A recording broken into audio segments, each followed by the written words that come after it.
That's African. Everything else we chose.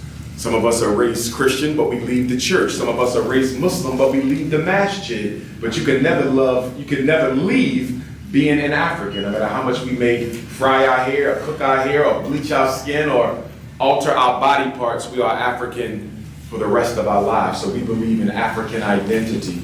As Pan-Africanists, we also believe as Africa goes, so goes all African people. So from a Pan-Africanist perspective, one of the reasons why Africans in the diaspora have struggled so much to achieve full equality in places like the United States, Canada, and the UK is because we have divorced our political and economic struggle from the larger political and economic struggle of the mother continent of Africa. If the mother is weak, so will her scattered black children be weak. If the mother is strong, so will all of her children be strong. No matter where I go, the Chinese are in a position of power. The European Jew is in a position of power. The East Indian is in a position of power. But in the opposite vein, no matter where I go, the African is in a position of economic disempowerment and political irrelevancy. That's true in Philadelphia, it's true in Brooklyn, it's true in Texas, it's true in Birmingham, England, it's true in France, it's true in Austria, it is even true in Africa, and that's a shame. Wherever you go in the world, there are 4 constants that describe the reality that African people face. What are the 4 constants? Number 1, most African people and African children are worshiping the image of a Jesus that looks nothing like them. 99% of all pictures of Jesus in the black home, in the black church, in the black community has the European as our savior. That is a problem. Why? Coming from a psychological perspective, if you teach children that God is white, sooner or later when they become adults, they will assume that some of that godliness has attributed itself to all white people, and then it becomes more easy, much more convenient to accept second-class citizenship because if God is white, maybe that's why white people are in charge of everything. If God is white, maybe that's why most of the presidents have been white and all the Supreme Court justices, except 2, have been white. Maybe I can understand racism if I look at it through the lens that God is white. But of course, we know historically Jesus was not white. He did not look like Barack Obama. He was blue, black, and purple. And how do we know this? Because every picture of Jesus Christ, every statue had him as a blue, black, purple African. In fact, the oldest picture of Jesus, which is still in existence, is in a museum in Ethiopia right now. He's blue, black, purple with nappy head, and so are all the 12 disciples as well. So we know what Jesus looked like. One of the greatest weapons that have been used against African people and all people of color, but I'm going to deal with African people because too often we get clumped into these labels of people of color where everybody else under the people of color umbrella get attention but black people. So I want to be clear, I'm unapologetically African. I am proud God made me an African. I don't want to be nobody else. But for those who are not African, I'm here to affirm you as well. If a white person makes a black person angry, it doesn't really mean much. But if a black person makes a white person angry, it can mean everything. Because her father might be the judge that my brother has to go before for his sentencing. Her cousin might be my daughter's principal. Her nephew might be the banker that my mother is trying to get a loan through to purchase her first home. So first of all, we got to understand that racism is a group system. It is not about individuals. There's no such thing as individually racist people. Groups are racist against other groups. Why am I saying that? Because a lot of times you'll get good white folks who will say, well, I'm not a racist. Well, it's not about you. It's about the group. And in my own personal opinion, I believe that all white people are racist. But I want to explain what that means, because I don't believe all white people are bigots. I believe all white people are racist. What do you mean all white people are racist, but they're not bigots? Bigotry is when you want to systematically destroy another group. Bigotry is the N-word. Bigotry is, I hate those people. Bigotry is that emotional, religious type of hate. The KKK hate, that's bigotry. But you can be a racist and not be a bigot. In order to be a racist, you only have to believe in one thing. And that is what? That you want your group to continue to control and dominate and monopolize resources, privileges, and opportunities. That's all white people need to believe in to be a racist. And as a student of history, although I'm a psychologist and educator, I'm also a political science major from undergrad, I'm not aware of any Europeans who have ever systematically fought to give black people an equal shot. Now, you may have fought to make the schools better. You may have fought to change the laws in the prisons. You may have fought to stop police brutality, but have you ever systematically fought to eliminate the causes of the police brutality? Have you ever fought to eliminate the causes of the miseducation? See, in America, we deal a lot with symptom management. They will manage the symptoms. Let's throw a couple $100 billion at police brutality, but police brutality ain't got to do with money. It's about power. Let's throw a couple $100 billion at the miseducation machine, but the miseducation machine is not really about money. It's about power.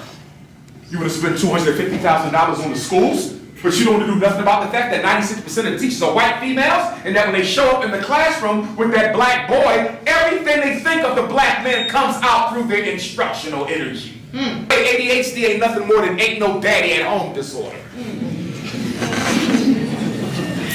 And why do I say ADHD is nothing but ain't no daddy at home disorder? Because over 70% of black boys diagnosed with ADHD don't have their father at home. And why don't they have their father at home? Because after the U.S. government assassinated Dr. King on April the 4th of 1968, they decided to reorganize the black community so the black community could never surmount the type of opposition that our ancestors surmounted in the 1960s. So they said, let's cut the head off the Messiah, Dr. King, because we just cut the head off the Messiah, Malcolm, 3 years ago, and both of them were murdered with the FBI and CIA's complicity. We know this. We know Patrice Lumumba of the Congo was murdered upon the express order of President Eisenhower. We know this. We know his daughter was poisoned by the CIA. We know this too. So it's not just about oppressing black people in America. You've got to oppress black people in Africa, because you can't let the American African and the continental African unite. Because if the American African and the continental African unite, then everything upon which white privilege is built will crumble. They said we're going to reorganize black America. We're going to make sure we ain't got no more Messiahs, no more Fred Hamptons, and no more Malcolms, and no more Martins, and no more Megers. We don't want no more of them. So how are we going to stop that from happening again? Because another one will rise. They said, this is what we're going to do. We're going to go into the black community, and we're going to de-industrialize the black community. See, up until 1970, most black families were married. Somebody told a lie that slavery destroyed the black family. Don't you believe it? Slavery did not destroy the black family. Our ancestors remained married. Now, they did it behind the slave master's back. They jumped over the broom. They didn't let people know it, but we remained families. When do you see the rise of the single black female household? 1970. And why do you see the rise of the single black female household in 1970? Because the 1970s was the decade of the deindustrialization of the inner city. Two things to deindustrialize black America. Number one, we're going to take out all the factories that black men have used to feed their families and pay their bills from the 1920s all the way up to the 1970s. Y'all might not know this, young people, but you didn't always need a college degree to live a comfortable life. Go back and talk to your grandparents and your great-grandparents, black or white. Many of them came out of high school, went straight into the factory, and lived lives better than we live without 3 and 4 master's degrees. But America said we're going to do away with that. They shut them down on purpose to turn good-paying jobs into poverty pits. And then what else did they do? Because they didn't stop with getting rid of the jobs. Not only did they take out the employment, they made sure you wasn't prepared to work if the job came back. So they went into the high schools of Philadelphia and New York, Atlanta, LA, Houston, and Dallas, and they took out the industrial building trade programs. Once upon a time, you can learn how to be a plumber in high school, graduate with your license. Once upon a time, you can learn how to be an electrician. Once upon a time, you can learn how to be a welder. Once upon a time, you can learn how to be an auto mechanic right in your high school, graduate, take the state boards, and go work for someone or start your own business.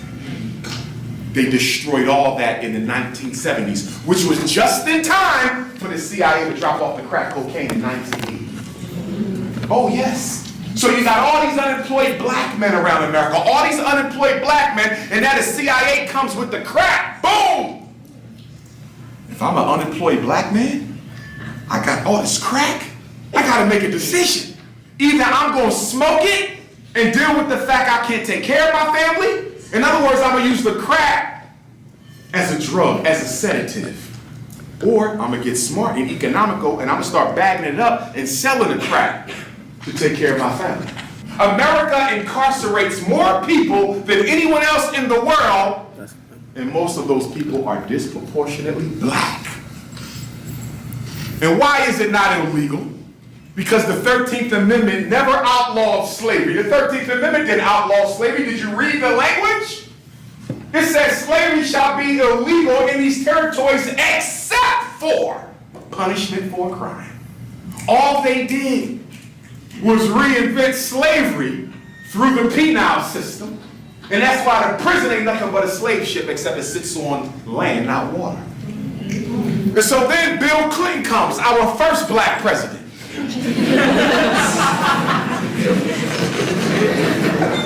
Because he played the saxophone and smoked a little weed, Negroes went crazy. I want you to understand something.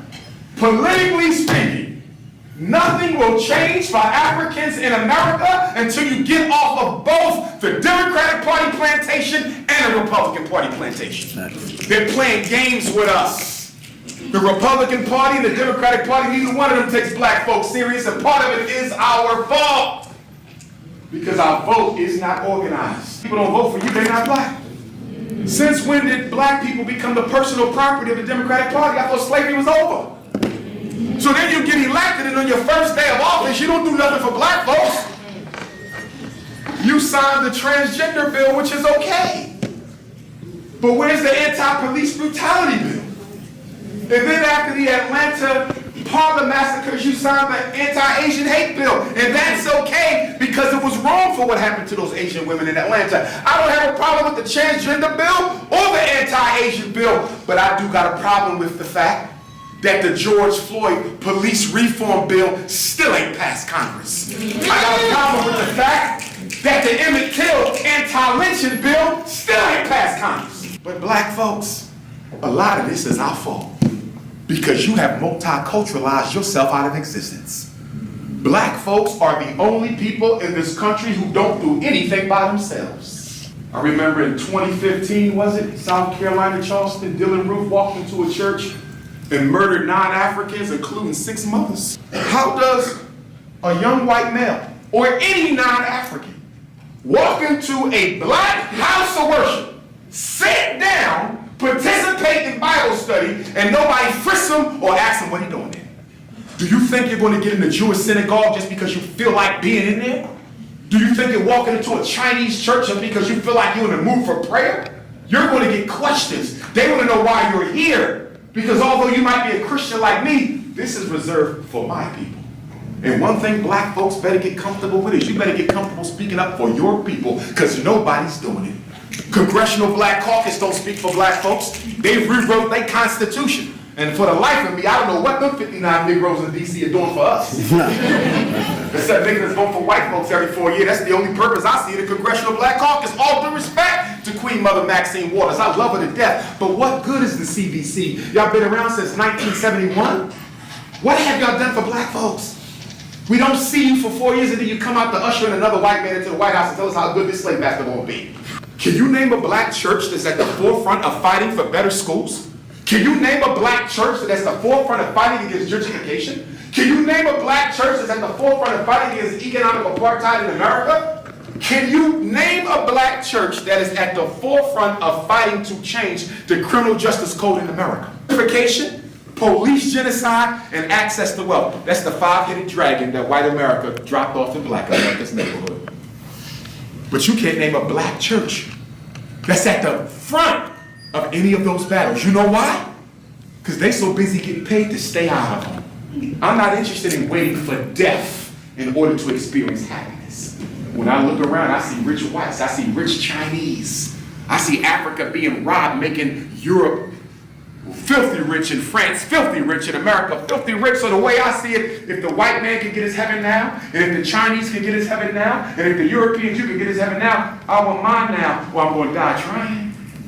But nobody gonna tell me I got to die to get a piece of what God left me. Do you realize the African was on this planet all by yourself for 200,000 years? Oh yes, modern man, Homo sapiens sapien is 300,000 years old. And who is the Homo sapiens sapien? It is the black man and woman. We are the original people of this earth. There was no Arab, there was no Chinese, there was no European. We were alone for 200,000 years. They come later. What bothers me the most about us as African people is we are a $2 trillion economy in this country. We spend $2 billion on Air Jordans a year, $4 billion on liquor a year. Last year we bought twice the amount of Mercedes-Benzes as white folk, but yet we have less than a third of the wealth of white people. Is Mercedes-Benz in the African DNA somewhere? Why are we so addicted to Mercedes? You know why we so addicted to Mercedes? Because when you study oppressed people, you will learn that whenever individuals cannot experience true freedom and equality, they like to surround themselves with the symbols of it. That's why you could go into any ghetto in America, in the ghetto, in poverty, and you'll find Cadillac trucks, you'll find Louis Vuitton bags, you'll find Gucci shoes. Why are the poorest people always with the most expensive things? Because I don't want to accept the reality that I'm in. So I'm going to create an imaginary reality where I've got it going on. Self-hatred is second only to white supremacy as it relates to problems of African people. It's no different in Africa. It's no different in Africa. In South Africa, I got to navigate the Zulu Xhosa tribal thing. In Nigeria, I got to navigate this Igbo Yoruba tribal thing. In Senegal, I got to navigate this Wolos Mandingo tribal thing. In Kenya, I got to navigate this Kikuyu Maasai tribal thing. And let us understand something. The white man didn't just walk into Africa and start stealing resources.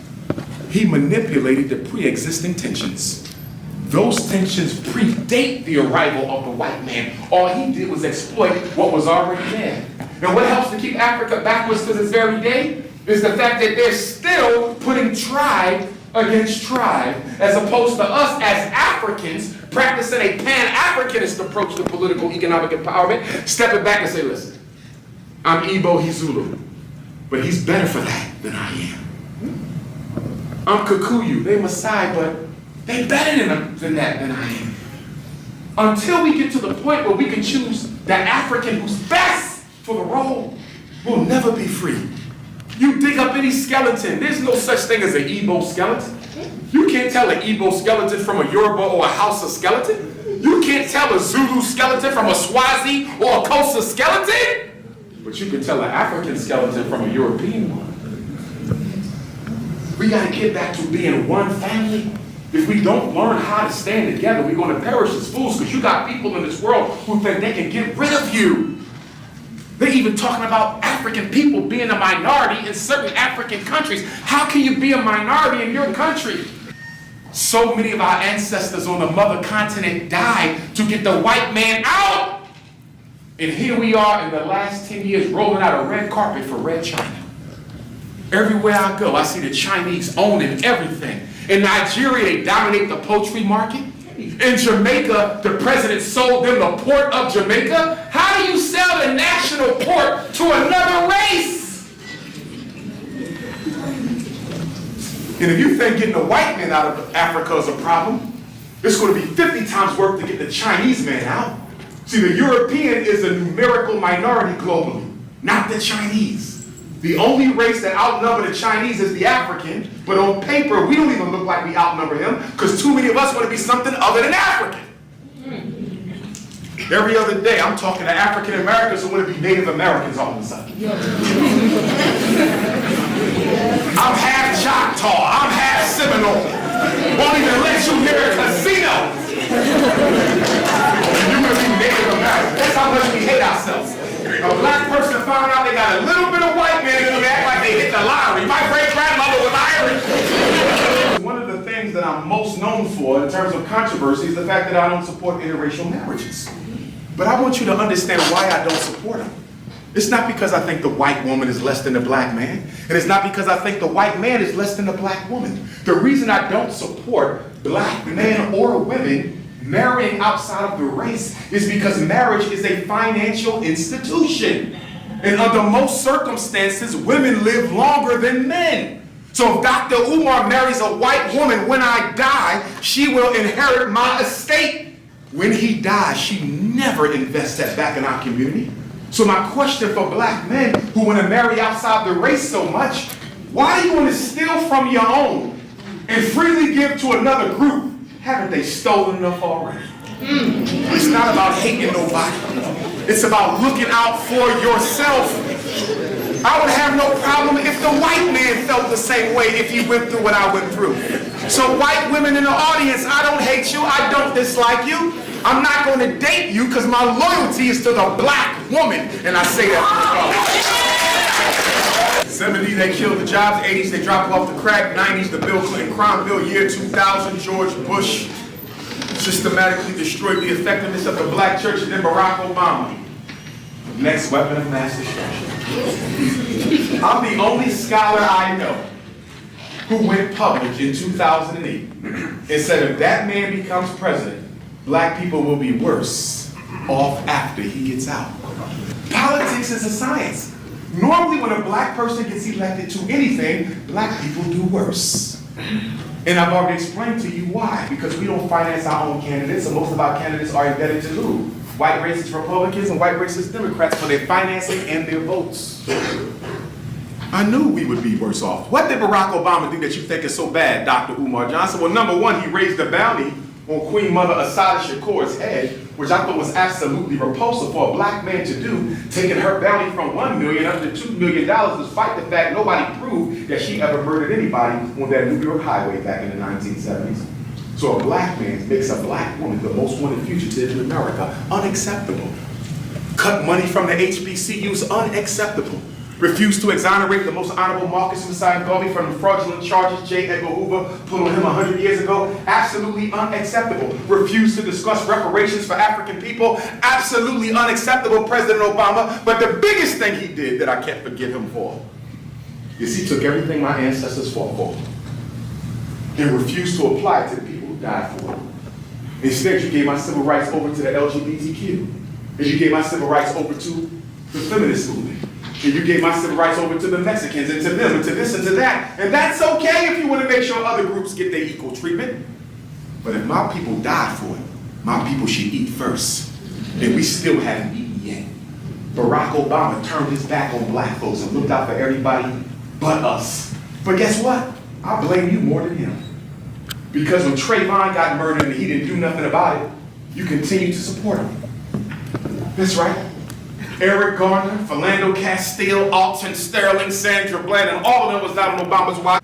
When we do business with the white power structure, we can't care about whether we like them personally or not. This is a business deal. How many of you have done business with people you didn't like, but you did it because the ends were mutually beneficial? We need to sit down with the Democrats and the Republicans and say, hey, we got 50 million votes in this country. What are you willing to give us for those 50 million? And if you renege on the agreement, you do not get those 50 million in next election. That's all you got to do. But the problem is the Democratic Negro gatekeepers, their job is to make sure black folks just go out and blindly vote every election. They're about to do it this Thursday. Election, well, was election day today? Yes, today. Today. Just go vote. And you say vote for what? It don't matter, just vote. Can I vote away police genocide? No. But vote anyway. What about schools? Can I vote to make the schools better? Can I vote away racism? Can I vote away gentrification? Can I vote for my slice of the economic pie that my ancestors built? No. So what am I voting for? Because your ancestors died for it. Well, guess what, brothers and sisters? I'm here to tell you something. That's a lie. My ancestors didn't die for me to vote. My ancestors died for freedom and equality. Voting was the tactic that they used at their time that they felt was most likely to deliver the freedom and the equality. They didn't die for me to vote. Stop confusing goals with tactics. In this day and time, the tactics need to change. I'm not anti-vote, but I'm anti-stupidity. And until we organize the black vote, it'll never work for us. Critical race theory now. This critical race theory, this approach to studying systemically and scientifically the role of race in American institutions. Nothing wrong with that. But here's what the critical race theorists don't get, and I support them. If you think America is going to co-sign any academic approach, any pedagogy that says we're going to start teaching white kids that racism made their country great, you can forget it. Because America does not function on truth. America, like most countries now, they're not alone. America is not alone. They're the worst ones, but they're not alone. America loves to play the role of moral cop of the globe. That's right. America is the moral police. So whenever somebody does something wrong, America is the first one to tell them that is wrong. That is not humanitarian. How are you going to be the moral cops when your children are being taught in school every day that the dehumanization of African people is the central causative factor to the power that your nation has today? They're not going to allow it. Critical race theory exposes the hypocrisy and contradiction of America as the state. That's why it'll never work. See, one of the privileges that white people have, and all white people have, I don't care if you poor white or rich white, you all got it. You do not have to be accountable for what your ancestors did to put black people in our current political reality. You do not have to answer for it. That's one of the privileges of being white. Yes, they did it to you, but we don't have to answer for it. And white folks love to tell me this. Dr. Johnson, I hear you. They had nothing. They were dead and broke, almost as poor as yours. At no time did we ever own a slave. And I say that may be true. But now I have another question for you, liberal white person. Your ancestors never owned slaves. Can you show me how they never benefited from slavery, though? Because God made